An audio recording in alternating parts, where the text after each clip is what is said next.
CCM is holding our 5th annual Representation Matters 2-day training in collaboration with the Campaign School at Yale University on March 1st and March 8th.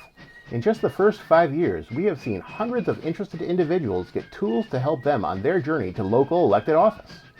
Today, we are joined by Danbury Mayor Roberto Alves to talk about why representation matters and how the program is successful at giving tools to candidates at all levels. If you want to register for Representation Matters, our free virtual 2-day training is open to everyone. Just visit us at ccm-ct.org for more information. The Municipal Voice is the Connecticut Conference of Municipalities podcast in collaboration with WNHH LP 103.5 FM. I'm your host, Matt Ford. As always, be sure to give us a like and let us know what you're thinking in the comments. CCM's Municipal Voice podcast continues to present a key forum on important state-local issues. The views expressed do not necessarily reflect the consensus views of CCM or member municipal leaders. Mayor, thanks for joining us today. Hey, good morning. Good afternoon. How are you? Doing good, doing good. So, the reason we're talking to you today is because we're getting really excited for our 5th year of Representation Matters. And in previous years, you've worked with us on it and participated, which has been great. Could you tell us a little bit about yourself and how you first, came into contact with the campaign school at Yale? Yeah, no problem at all. So I am Roberto Alves. I'm the mayor of the city of Danbury, and I'm so proud to be the mayor here. We're in Connecticut's 7th largest city. It's been my hometown since I was 5 years old, pretty much almost all I know. But I'm also, have the privilege of being the chairman of the Connecticut Democratic Party. So wear a few hats here, and I got involved. And the story's been out for a while, right? Just kind of as an activist. Just sitting there for my schools. And I know you say activist sometimes has a definition some people don't like, but I was just active in my community. Yeah. I was at Board of Education meetings. I was at city council meetings. I was just there to speak up for some of the things I was seeing as my children were about to go into the school. I was on our DTC. I was just heavily involved. And how I got involved with CCMs and the Yale school there was really for this. I was invited to speak, and I want to say 2 years ago now, for the first time, and I've done it every year since. It was incredible. I had such a blast talking about my experience, how it was like getting into politics from my perspective as somebody who grew up. My parents came here from Brazil when I was 5 years old. I grew up undocumented. I got legalized in my early 20s, got my citizenship in 2017, ran for office that year. So there are some challenges, right? And being a new candidate as a new citizen. But I've always had such a great support system around me from my team and my family. And this group here has just fit right into everything else I've done in life and politically as I advocate for my city. It's just been such a great fit. I love to see it grow every year. And I love that I got invited to be a part of it this year. I was like always wondering, I wonder if they're going to call me again. Yeah. But such a good time. No, definitely. So, part of the reason we do this program is to give individuals the tools for success. Can you tell when someone has the it factor, when someone has what it takes or does it for office, or is it just skills that you learned? I think a little bit of both. I think what you can do is find somebody who's maybe a little nervous and where some people say they'll have that it factor. And you can teach them and they can work and they can be great candidates. They can be great parts of the team. And then every once in a while, there's always those candidates or those people that have whatever it is, right? You can see the dynamic nature. But then there's things that they need to polish off and work on and learn. And the campaign school is so important when it comes to that. I've had so many friends and folks from the local area that have gone through that and who have taught and been, collaborators with the campaign school. So I see its value. Definitely. When people talk about it and maybe are intimidated by the idea of doing this running for office, one thing we hear is people talking about, fundraising, knocking on doors, making calls, and being nervous about that. What makes it so difficult for people, even people who might make great politicians? Is there ways around fundraising, or is it just something you got to learn how to do?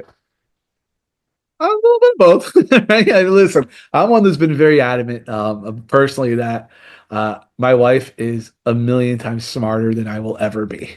And I wish that she would run for office. I think she is just incredibly brilliant. We kind of, I got into this because I was going to meetings with her. We were going things, and we both looked at each other and said, oh, we were so frustrated with what we were seeing. We go, one of us has got to run. She looks over at me and she goes, I became an accountant for a reason. I don't want to deal with people, right? You go ahead and do it. But if I can one day find out how to have her run for office, then I'm gonna stop running. I'm gonna support her campaign, and I'm gonna convince all the other brilliant people like her. Listen, it's hard. It's hard to Yeah, put yourself out there, especially this day and age.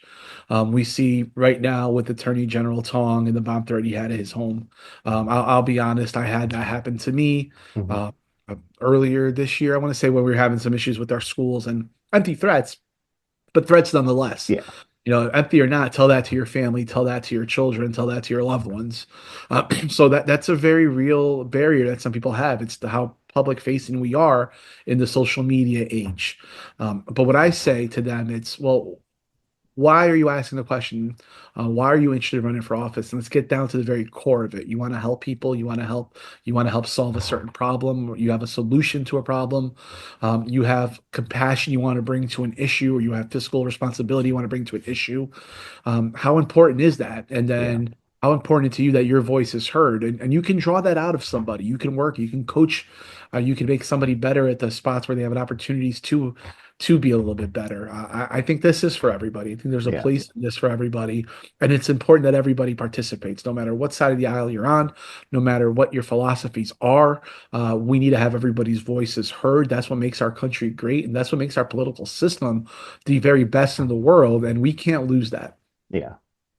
And I think it's also, when people get intimidated maybe by the factors of like notoriety and loss of privacy, is there are other roles to play in local government other than mayor or first selectman. There's, boards and stuff that also need people to be on that might not be as, you know, 100%. fancy As or might not get in the paper as much, but is just as necessary for towns to function. You have zoning boards of appeals, you have ethics boards, you have, ticket review boards, you have environmental commissions, you have a bunch of positions that aren't elected. And I say this every day, to folks who either are very successful in life and say, well, why would I want to do that? To folks who just want to get involved in politics, but maybe don't want to run for Yeah, office. Reach out to your local parties, reach out to your municipalities, and say you're willing to serve in a board or a commission, because they're critical to the everyday workings of municipalities. We don't function without them. They're in our charters. Things have to go through them, and we need you. We need those volunteers. And test the waters. See if that's yeah, something you want to do. Because while you may not be so public facing, you'll be around it. You'll be part of those conversations, part of that circle where you can determine if you want to take that next step. excellent. When we were developing Representation Matters, it's aimed at communities of color, but it's open to everyone. But we geared it towards the communities of color who may not have had the same tools and resources in the past that white men had access to. Um, it doesn't mean there haven't been qualified folks from these communities. How much does the electorate have to change before we'll see real change in the offices? I push back on anybody who thinks the electorate has to change, Hmm. because we've shown across the country where we'll vote for folks. I look at Danbury. I don't think I won in Danbury as a formerly undocumented immigrant, because the demographics have changed. Has the demographics changed? They absolutely have. They absolutely have. One of the most diverse cities. But when you start drilling down in the data and you look at municipal races, those demographics haven't really changed of the people who come Yeah, out to vote. So we win people over with our work ethic. We win people over with our message. We win people over with our work and how we deliver it. And it didn't matter what the makeup of the electorate was demographically for that, because it was the message that won. And we put in the work. What I've been big on saying, and I've said it over and over, the representation matters, is don't give up. I lost my first race. I won my second race. Then I ran for mayor. I lost that first race. I ran again for mayor and I won. Yeah. I was treasurer of the state party. I'm now the chairman of the state party. I don't do those things without the lessons I learned in losing, Hmm. and the observations you made on what you can do better. And it was the opportunity to show the community who I was, to show the folks who maybe were hesitant to vote what I can bring to the table. So it's you have to be persistent, you have to persevere, and you have to learn from every situation you're in. So don't let the demographics bog you down because it's your message that matters. Yeah. Um, in the future, we've elected Barack Obama. Some people saw it as a sign that, new world, anything can happen. But at this point, there's never been Latino or anyone, Brazilian, certainly. Hmm. Um, we can count on one hand how many people are mayors and first selectmen in the state of Connecticut, people of Yeah. color. Why is this process so slow? Why is progress so slow? That's a great question. It's a deep question. I can't Yeah, speak for every community. I know some communities have had in the past. What I can say is we have wonderful candidates across the board who can do these things. I look at Congresswoman Hayes in the fifth congressional. Congresswoman Hayes as the first Black woman to hold that position, and then her opponent last time was George Logan, African American Latino, right, yeah, mixed heritage there for him, yeah, and nobody was saying, we weren't talking about what they look like. We were talking about their issues yeah, and what they stood for. And you see that more and more. You see Attorney General Tong as a first generation, naturalized citizen, his family, and what he's gone through. He's that Attorney General, yeah, firewall for us and the opportunities he's doing, the path he's blazing for so many. I look at the state legislators, so many people there. It's a matter of having more of these conversations to encourage people to run for office, to hmm, be in the room. I always say that change comes from the bottom up. I say that as I'm going around the state talking from a state party perspective. Everybody's looking at the Democrats at the top yeah, to deliver the message and be the leader in this turbulent time for them. And I'm telling them that, well, change derives from the bottom up, and we need our DTCs to be active. We need people to run for every position in the municipal campaign side of things. So what I urge anybody who sees himself as a mayor, sees himself as a state senator, or as a rep or a city council, to get involved now. And that's what I did. yeah, I was just active, and I was knocking doors for candidates, and then people are asking me to run for office. I never dreamed of being a mayor, never dreamed of being a city councilman, never dreamed of being the party chairman. These are situations that came based on opportunities I saw in front of me. But there's many people who are further ahead than I was in 2017 when I did this because they've wanted to, they've been thinking about yeah, this, they're trying to plan. Get involved now, right? And make yourself, if you think that you have the right plan to be a mayor, chief executive, or selectman of a town, start that process now. And don't be upset if it doesn't happen right away, right? Use yeah. my story as an example, persevere and keep pushing. Perseverance, try again, definitely. So we're talking about some kind of heavier topics, but do you get a sense when you're doing representations that some of the people there are having fun? Is it fun to be part of the process, having a seat at the table? I love it. I do. I've found a home in politics, Yeah, and I enjoy it because this has been one of the most rewarding and fulfilling things I've ever done. And that's why there's stressful days, but then there's days where you really get to see why you do it. And I'm representation. Here's one. There was a couple stressful days here. hmm, And then I had a situation, and I'll explain the situation in a second, over the weekend, where when it was done, I looked over to somebody close to me and said, you need moments like this because this right here, this is why I do this. This is why we do this. yeah, And there was a house fire here in Danbury on hmm, Saturday. It was a two apartment building, and most of the residents didn't speak English. And the ones who did spoke very broken English. I got there, as I do if I'm around, on a call to support our emergency services, to let them know I'm there to check in on them, stay out of the way. I'll go to the incident command center and just kind of sit there and see how things are going, check in on folks if there's anything I can do, but also stay out of the way. When things were cleared up and it was time, folks were talking to the residents. The fire department here knows, hey, the mayor speaks Spanish and Portuguese. yeah, And the comfort that happens with these folks when I come in there as mayor. If they don't know who I am, explain to them who I am. And with this one, I sat there till the incident was completely done and afterwards. I was there with the Red Cross, translating for the Red Cross for these residents. I was there afterwards, helping the homeowner who rented the property work with the agency that was going to come to board up the house so there was no problems overnight. Yeah. I sat there. I was grabbing stuff for folks to put, wet clothes in bags and try to salvage what they were. One gentleman lost a lot of his documentation, passports information for his home country, but had his things for here. Hmm. I was sitting there personally calling the consulate's office on the weekend because I know the consulate general, Yeah. asking her to be aware that this is going to happen Monday. And then the messages, because then I gave these folks my phone number to check in with me so I could check in on them. On Monday, I'm following up with them, and they couldn't believe that a mayor or a representative for their city government was so compassionate, caring, and I mean it. I am. Yeah. I just wanted to help them make sure they were okay.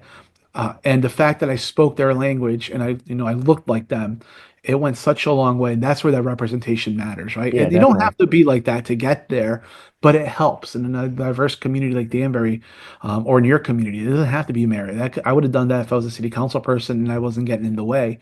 There's so many things we could do, and that's what makes it worth it. That's what makes it fulfilling for me. Yeah. And that's almost a tragic situation and a heavy situation. I'm not saying that's fun, because I don't get kicks out of that, but it's what fulfills me that I'm Yeah. able to help that way. Yeah, that is really good. And growing up there, living there, being a real part of that community allows you to connect with the people, easier understand, what's going on in their lives, and in some cases, speak their language, literally. Yep. You are listening to the Municipal Voice on WNHH 103.5 FM. ¿Ha pensado en postularse para un cargo o formar parte de una junta local? CCM and the Campaign School of Yale están organizando Representation Matters, una sesión de capacitación virtual gratuita los días 1 y 8 de marzo. Para más información, regístrese en ccm-ct.org. When we say representation matters, we mean that our government should look like the people that it services. Right now, our state struggles with seeing people of color in leadership positions. From local to state politics, our representatives are, unfortunately, at this point, overwhelmingly white. What does representative government look like? What does it mean to you? Well, to me, it's being able to tell the story of your experience, and we've got to have that shared experience at the level of the folks who are making our laws, enforcing our laws, and defending our laws. And so that's where representation matters to me. My voice has to be represented from our life experiences, because that's how we move forward. That's how we make sure there's no injustices.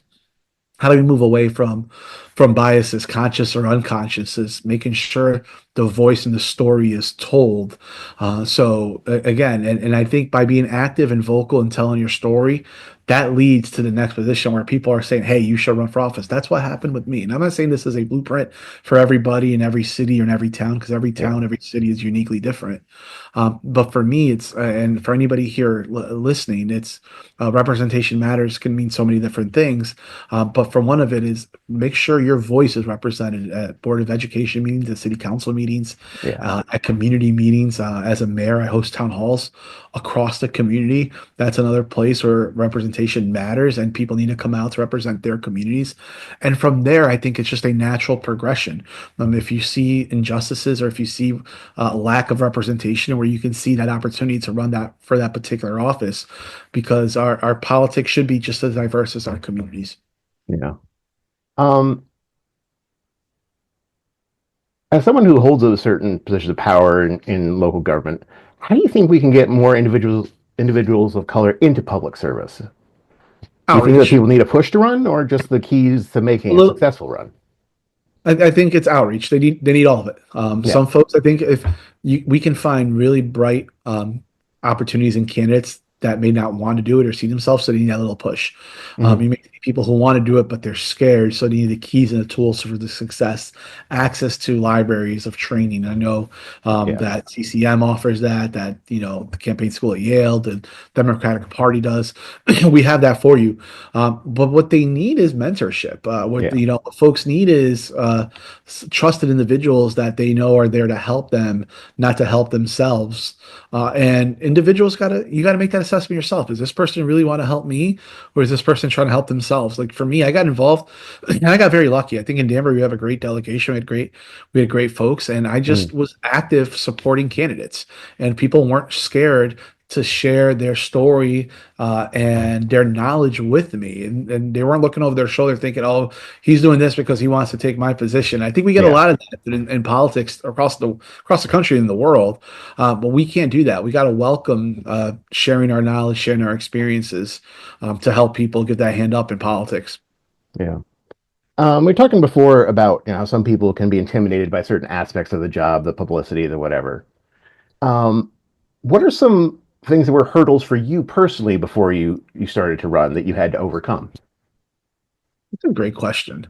Um, the hurdles that I saw here was really the dynamics of politics in Danbury. We were overwhelmingly Republican city for a long time, and I was a Democrat. I am a Democrat. So it was getting that out there. And then Danbury is a city, but for a long time, I thought it was governed as a small town and it was very Mhm. parochial. So even within my own party, I think I wanted to get taken a little bit more serious. I didn't have a known last name where you go around, and I think this is common for anybody listening to this who's involved in politics. Each city or each town has certain families or certain Yep. ethnicities that, if my last name was Italian, I probably would have won my first Yep. race, my first mayoral race. And it wasn't. So that was a challenge. So then it was telling my story to the community that just because I may not be a fourth generation Danburian or my last name is not Italian, there's nothing to be scared about because my values are the same. I went through Yeah. the same schools you did. My kids go to the same schools we all did. I drive the same roads. I've worked here my whole life. I married my high school sweetheart Yeah. from Danbury High School. So my hurdle in the beginning was just not being known and starting from scratch to get to a point where I could win a citywide race. And again, it's perseverance, but it was lucky enough to have a great team around me of leaders in the community who Mhm. guided me, politicians in office, former politicians, giving me all the tools I needed to really be successful. Yeah. Have you felt as you've gone with like welcome and camaraderie with some of the other leaders of your surrounding towns?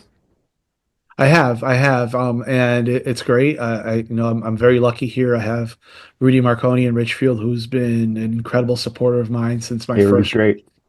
But honestly, the person I talk to the most, and I would say have a genuine friendship with, is Dan Carter in Bethel, Mhm. and he's somebody from the other party, and I think Dan is a great guy.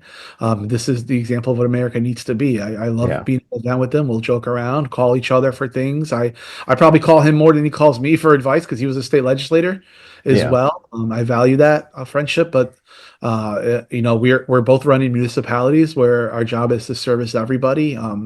I am the chairman of the Democratic Party. I believe Democrats are the party is the party that delivers for Yeah. our country and for the working family. But that doesn't change the fact that I'm friends with so many folks and cherish those friendships. Yeah. And I at least have always found I thought local politics is where the parties really have to come together because you know schools have to be open, the roads have to be paved. Like, And what's the line, right? It's yeah, there's no Republican pothole or Democrat pothole. exactly. Pothole that needs to get fixed. It's a little more on the ground sort of Yeah. issues a lot of the time. So, as you just mentioned, you are the Democratic chair, Mhm. and that Governor Lamont named you that. Well, that must be pretty cool. Yes. What was, first of all, that like, be named Democratic chair? And then, what do you see in the coming year as you are Democratic chair? Yeah. So this is actually the second time they asked, and the first time I just didn't feel I was in a position to deliver because my private sector job had me traveling a lot. Hmm. I was I I was a top flyer. I flew a lot. Delta knew me, and but now this time, while I'm still busy, I'm a mayor, and it's incredible. How lucky am I to be the mayor of the city I grew up in? I'm also a proud Democrat, and when the opportunity came, and I said, yes, I'd be willing to serve. I still have to go in front of the Democratic State Central Committee and Hmm. had to vote, and they voted unanimously to get me in. Um, what an honor! Yeah. I'm again 2017, I got my citizenship. It's 2025, and it's almost 8 years since that day. It's not quite 8 years yet. Yeah. And in 8 years, city council, mayor, chairman of the party. And what an incredible journey and the Yeah, that's got to opportunity feel good. it does. And what an incredible opportunity to share that story and talk about what that means across the state. But then also talk about on the political side, we won a seat here in Danbury for a position that was Republican for 22 years, Yeah. right? And it's nothing against anybody personally. It's just policy wise and direction. I think people did and solved problems with the challenges they were facing when they're here. I'm doing it from the perspective of a Democrat and the morals Hmm. I have now. On a statewide level, I think what the governor saw, we also have a friendship, is my business background and pragmatic leadership to Hmm. understand that for the state to move forward, we got to move forward together from a Democratic Party perspective on a national level. I feel that the Democrats, we talk about being the Big Tent party, but we need to show that we're the Big Tent party. And that's also by embracing folks who maybe have ideologies that are center right to us. Because if we want to win, we got to bring those folks back. We got to show business leaders that we're the party of responsibility for corporate governance as well, because we are. Yeah. We are the party that actually, supports public safety. When push comes to shove, we see it all the time in the state legislature. When it comes time to support our state police, it's the Democrats that are going out there. So I like to break those narratives, and I want to go out across the state and talk about that and galvanize and energize our bases to work. Connecticut, there is an election every year. Every November, there's an election. We should be working every year for that election. So if I can get around and galvanize, energize Democrats, have them work year round to get Democrats elected, good Democrats elected, to push our values, push our morals, to push our strong fiscal governance, because again, we Hmm. are the party of fiscal responsibility. We've shown time and time again. I'll debate that with anybody. When I had the opportunity to do that, I said, sign me up, I'm in. Excellent. Now back to the mayor hat for a minute. One way we kind of like to wrap things up on the show usually is to talk about the future. And specifically, what makes you optimistic about the future of Danbury or Connecticut? Yeah. Well, with Danbury, what I'll tell you is the opportunity that we've had to come in and start fixing a lot of the challenges. We inherited a city that was years behind on fiscal audits, Hmm. a city that's been on the MFAC review board and their OPM, the Municipal Finance Audit Committee. Yeah. We were able to get, two fiscal audits done in a 12-month period. We came in the 22 fiscal year audit Hmm. wasn't done, the 23 fiscal year audit wasn't done. We got those two done. We made a commitment to catch up by 25, Hmm. which we're on track to do. We've right-sized city government. I think they were the word efficiency in Yeah. corporate speak can be used to the point of inefficiency, and I think that here in Danbury we got to a point where we're being inefficient. We have been We just cut underspent, down too far. cut down too far. Underspending, underinvesting is just as irresponsible as frivolous spending. Yeah. We had a finance team that hadn't been fully staffed in 11 years. Well, we fully staffed them, and what was the results? We getting audits done. We're getting work done. We're working on, right sizing our corporation counsel's office because Hmm. we feel we're a little bit understaffed there. It's not just making, adding jobs. It's finding positions in places where maybe we are a little bit top heavy as well. We're looking at it all. So we've been able to bring that corporate mindset to city government, but also Yeah. keeping that passion and those morals of democratic values by investing in our schools. Because if you want to talk about an area where you get the highest ROI Hmm. in, right? And I mean, it's kids, it's education. We invest in our kids, we invest in Absolutely. education. That return on investment is there. And I hate talking about it as an ROI and through those terms because these are people, but Hmm. it's incredible what what the trade-off is with that and what happens when you don't invest in them. Yeah. So we've come in and done that. We're adding to public safety. In the year I've been here, we've hired and promoted over 24 police officers. I want to say we're close to 25 now. Yeah. Again, making our department look more like our city. Fires, adding a fire station that's been talked about for 30 years. So the future of Danbury is bright, and I hope I get the opportunity to do that for a few more years. From a state perspective, it's the same thing, but from the state party chairman, it's just continuing to build on some of the successes that the Democrats have had for a long time, getting the right Democrats elected today. We're recording today, but today there's a special election in Connecticut. We have a state Senate seat and a House Rep seat. We have the Stratford area and the Groton area, Groton, New London. So those are two seats we're keeping an eye on. I think one of them has been more historically Republican. One of them has gone back and forth. I think we got a chance in both. People are working hard, great candidates. And to be out there to spread the message, I think, again, these are turbulent times for a lot of people in our state. I was just at an event in Newtown the other day, Rock Democracy event. And I spoke, and it was a great crowd. And I got stopped on the way out as I'd done speaking and got off stage. And the folks who stopped me the most were very open conservative Republicans who said, hey, we're looking for a home. We want to find a reason for it to be the Democratic Party because we don't agree with what's going on. But we have real challenges with some of the things that we say are here. And I explained to them, well, we're about being the Big Ten. And the first thing that we have to agree on right now is that we're not going to agree all the time. You shouldn't agree with me 100% of the time, like I shouldn't agree with you 100% of the time. But what you're going to get out of us is people who are going to disagree with respect, not trample your constitutional rights, and actually have civil conversations on how we move forward. And one of them tapped me on the shoulder. He goes, that's exactly what we need to hear. The other is like, I want to hear more. Like, hey, well, let's talk more. But those are things I'm optimistic about. Those conversations, people starting coming those dialogues, definitely. Yeah. So Representation Matters is going to be with the campaign school at Yale. It's free for people to sign up for. It's March 1st and 8th, and you're going to be presenting, I guess, on the 8th, talking about Municipal Government 101 with Mayor Danielle Wong. And what do you think you'll end up kind of covering in that? Well, again, Municipal Government 101, it's very broad, but I want to talk about what they can expect their first year, because we came in and the proverbial drinking out of a fire hose. It's true. You got a bunch of things coming in all directions.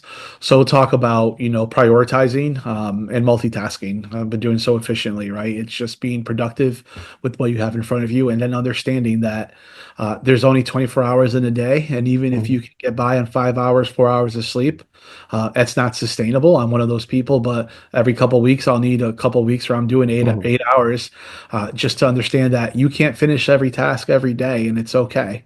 But just jump on it the next morning. So just talking about your sanity and how you move forward. Excellent. Well, Mayor, thank you so much for speaking with us today. We appreciate it, and look forward to hearing more from you at Representation Matters. My pleasure, and thank you again for having me for Representation Matters and for this. I think you can see how excited I am. I think it's a great program, and whatever I could ever do to help you guys in that, count on me. We'd like to thank our guest, Mayor Roberto Alves. The Municipal Voice is a co-production by CCM and WNHH 103.5 FM. Joseph Thornton is our executive producer. Christopher Gilson is our producer. Harry Draws is on the boards, and I'm Matt Ford, your host. Be sure to check out our Facebook page and give us a like. And watch out for our CCM chat series on our YouTube page.